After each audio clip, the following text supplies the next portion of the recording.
So today we're going to take a look at the Checklist Manifesto by Atul Gawande. I don't really know how it's pronounced. This was a pretty good book, and I think it actually ran a really nice line between someone being an expert in something and someone writing something that is a bit more narrative, I suppose, and interesting and entertaining. So a lot of times he kind of gives details and background details, especially in the surgical field, explaining situations in a more robust and in-depth way that's interesting and perhaps a bit more narrative. And then he also has good technical knowledge of what he's talking about, which in the case of this book, the primary thrust of this book is, unsurprisingly, you're talking about checklists. And so what he argues is that checklists are incredibly good at reducing or eliminating errors, just, slips of the mind, which are actually quite common. And he uses examples like primarily like three areas. And the first is his where he is involved in, which is medicine. He's a general surgeon, but special with like a sort of specialty in cancer surgery. And he also talks about construction and then also flying planes, which flying planes is probably the best example. For everything that the pilots do, they have a checklist and they go through the checklist, and this is how one of the reasons why planes are so safe. He talks about how like early on in aviation, there was like this plane that was deemed unflyable because it was too complicated, and then they made checklists for it, and now like there's like no deaths on it or something like this. Although this plane's not flown anymore, really. And so what the point is that checklists are specifically really good at reducing errors when something is simple and routine, but simple and routine might not be the right. When something you there's a certain process that's particularly useful for doing it. So another example he gives, which is within his purview, is in the instance of putting in drainage lines of someone who's in the ICU. And so this is actually something that was pretty before like you started instituting certain procedural checklists for this sort of thing. This is a really common way in which people can die in the ICU because the drainage lines get infected, they get an infection, and things go south. And so one of the things he talks about is like you making sure that like the doctors have gloves on and like that the entire area of the patient is covered with a like some sort of sanitary covering and these sorts of things. And so just having a checklist for this sort of thing, while it seems incredibly mundane, is really good at reducing errors.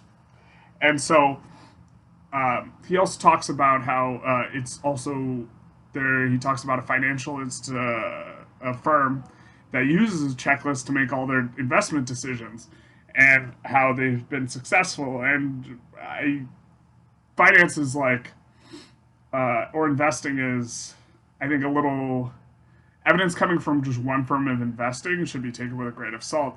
But he talks about how when this investment firm is asked, oh, like why they're so successful, and they say it's a checklist, it's often ignored, which I think is like an important thing to think about when thinking about checklists. Is people generally don't want to implement checklists because I think they like the story of this person with this grand competence that is so great, and they just like this artful maneuver. And checklists, in terms of storytelling, kind of suck the soul out of something. You want the doctor that's the virtuoso, not like this pre-surgical checklist. And so he talks about how there's a lot of resistance to checklists even in medicine.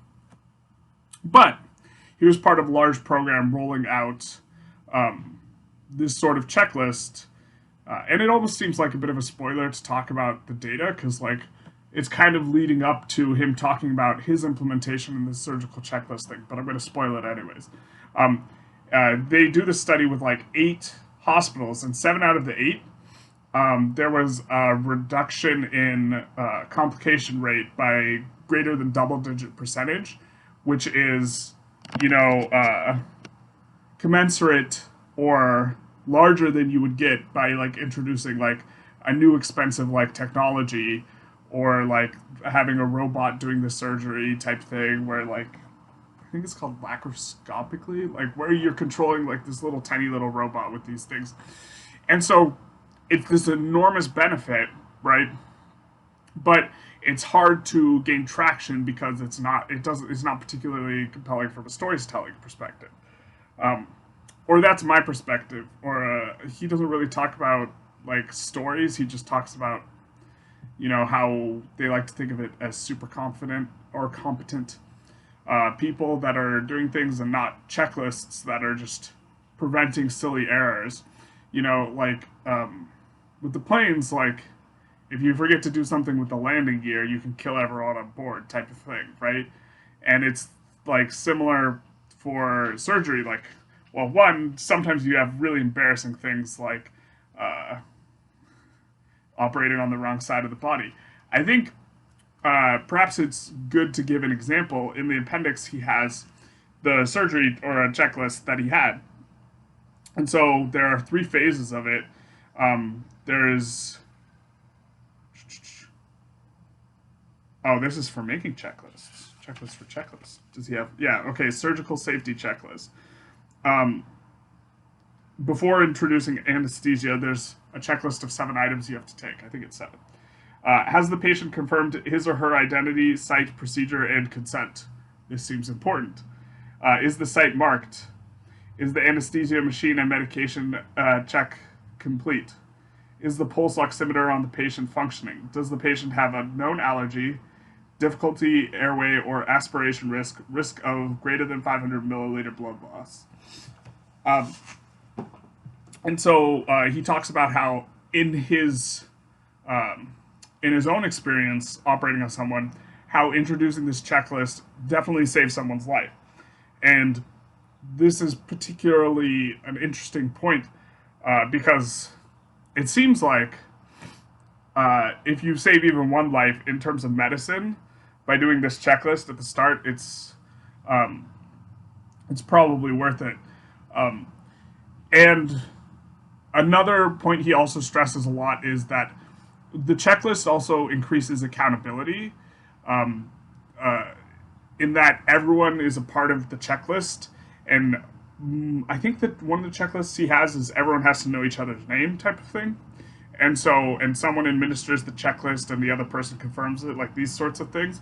And so it creates more cohesive type of interactions. And increasingly in medicine and in also other areas, there's more and more specialization, which requires more and more synthesis or collaboration between specialists in order to get something done. Like in medicine, you have the anesthesiologist, the nurse, the surgeon, like etc. And so, okay. So overall, I think as an idea, checklists are probably one, they seem useful, and two, they seem like something that is easy to overlook as useful or to dismiss because it makes for not a very compelling story. And so I think that this is interesting and worth the read. I also think that in terms of writing, this guy finds a happy medium between being technical and being entertaining in a way that is somewhat reminiscent of Malcolm Gladwell, except I think he knows what he's talking about considerably better than a guy like Malcolm Gladwell does, because he was the one who implemented this surgery checklist, and uh, like he is like the expert on it. And so it is very rare and refreshing to have someone who really knows what they're talking about being able to write in a way that is pretty compelling. Probably not as good as Malcolm Gladwell exactly, because Gladwell's just great. But I was pleasantly surprised to find a bit of a synthesis between entertainment and exposition that I thought was nice to read. It's not as information dense as it could be, but it's also quite short. It's like 200 pages, 190 pages. Let's get into the ratings. For utility, I ranked it a 6.5. I think that implementing checklists where you can in certain ways. Like I'm going to start doing a morning checklist, which is something I used to do, but kind of fell by the wayside. But I think that there's a lot of utility that you can be gleaned from this.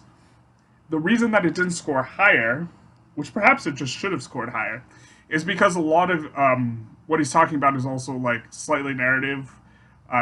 You probably could have put all the information content in about half the book. Like it fits in half the space. So in terms of efficiency, maybe it's not the most efficient way of getting information about checklists, but that's how it goes. You have trade-offs, and maybe I should have even scored higher on utility. I think it's an important or interesting idea. Novelty is kind of in a similar vein. I think that if you've never been exposed to the idea that procedures can be really good at increasing outcomes or just like making outcomes way better, and you just think that every procedure is just some bureaucratic like just nightmare from above that like is coming down and is just like terrible, then I think that being exposed to this would be really important. But also, you can, I think you can find this type of information in a lot of different places. Is my opinion, but maybe that's not so true because he talks about how people are just very resistant to using checklists in a lot of areas. Like when he was talking about finance, the finance guy he was talking to, who he interviewed for it, was just like, "Oh yeah, people just ask me what I'm doing, and then when I say it's a checklist, their brains turn off and they just like don't care anymore, and like they're super interested, and then they're not because it's you. They want like the magic sauce, not like a checklist where we talk about." Like one of the items on the checklist is, did you read the fine print in like earnings report or the most recent earnings report or something like this? And it's like, this is like, okay, but it helps. Like, and so just doing the things that prevent you from overlooking information because you're so excited about making money in the investment is largely what his checklist amounted to. And it prevented him from making big errors, like an error that he attributed to like Berkshire Hathaway, a big investment firm, where they invested in a firm that leased furniture to corporations, and they thought that it was a pretty good business because it had been steadily growing. But this was like right after the dot-com boom, and it turns out most of what they were growing on the back of were these dot-com startups, and so a lot of their income just dried up. And so, like, one of the questions on his checklist that he has as a result of this sort of thing is this business, like, dependent on anything that is highly impacted by whatever current boom bust cycle is going on? Anyways, entertainment, I gave it a 7. So I found it quite entertaining. He managed to sneak in a lot of sort of descriptions of stuff that aren't necessary for talking about checklists, but I actually found refreshing and nice, where he's talking about medicine, and those things are like interesting, and so I enjoyed reading them. Also, in some sense, the book has a kind of narrative structure, although I spoiled it, where he is kind of like leading up to and talking about his experience looking about information in checklists and then in making a checklist of his own, and then you see how it turns out. So it almost has like a narrative structure, although it is still like it's a nonfiction book, right? For style, I gave it a 6. I didn't find his like. It's hard to describe because there's like nothing like crazy like great about his prose that I found, but it was like clear and communicated the information well. If there was something to really compliment about his style, it is not like the writing itself, but the choosing what to write about, which I thought was just incredible. Because the he didn't get in the weed like in the what a lot of experts tend to do is get in the weeds and they're like qualifying all the information they're giving, and then what a lot of like lay or more entertaining figures like Malcolm Gladwell. I don't want to throw Gladwell under the bus. I really like Gladwell, but like they tend to have a lower fidelity to like communicating the information correctly, or in a way that's like, I think Gladwell kind of stylizes the information and departs from, you know, not like an empirical basis, but like perhaps the best way of like explaining something. Where this I found like he managed to inject sort of narrative structure as well as like have high fidelity to the information. So from a style perspective, like the paragraphs he chose to write or the topics of each paragraph, I think was phenomenal. The like writing itself is like it's like okay, and so overall it's pretty good. Maybe I should have scored higher on style. I probably should have. For readability, I gave it an 8.5. In terms of books that are like about that are nonfiction about like a type of thing that like is supposed to be useful, I found this just incredibly easy to read. Like it has like this kind of like narrative sort of cadence. They're not just like dumping information on you. There's times when he is giving explanations. Like every single story type thing has a point, but like not every piece of information is essential for the point, maybe. And like part of it is just like giving you kind of a picture of what's going on. And I found it very refreshing and nice and easy to read. For interesting, I gave it a 7. I think it's easy to suss out kind of why at this point. As far as recommendations go, this is actually a book that I might recommend quite often because one of the struggles I have is with almost everything I read is nonfiction. And a lot of people who read fiction are intimidated by nonfiction, or, I just, a lot of books I want to recommend are just a bit daunting and difficult.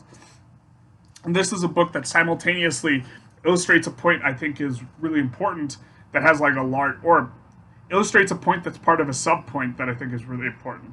A point I think is really important is that people will evaluate their lives through the lens of a story rather than through like raw information, and that this leads you to underappreciate things that make for a bad story, even if they're really useful. So I think that something like checklists make for a poor story because it's mundane and it's like check. It doesn't make for a good story at all. But these types of things can be really, really effective, and we have a cognitive bias like against these sorts of things. And so I think that a really important kind of idea or sub idea is communicated in this book. Simultaneously, the book is like really easy to read and is fairly entertaining. And so there's a lot of books that like Thinking Fast and Slow is a book I love and talks about cognitive biases. It also like it talks about narrative bias. I'm not sure if it's called narrative bias, but like what I'm talking about. And this book is way more accessible than that book, right? So like it has this nice overlap between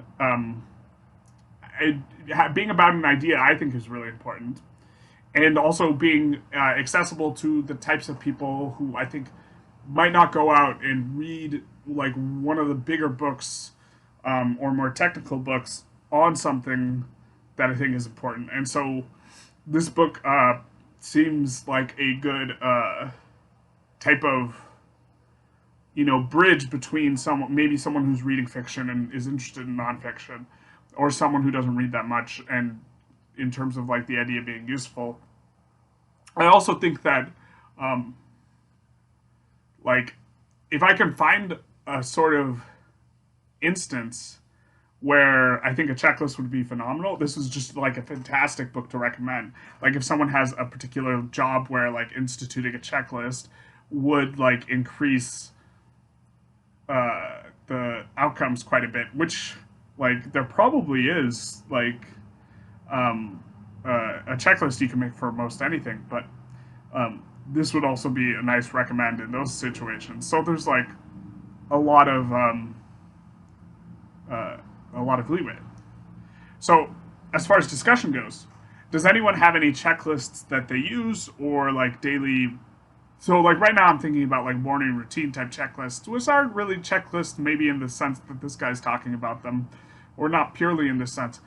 But does anyone have any checklists that they like or that they use or that they have to do for work? What do you think of them? Do you think they eliminate certain types of errors? This sort of thing. and have a good one.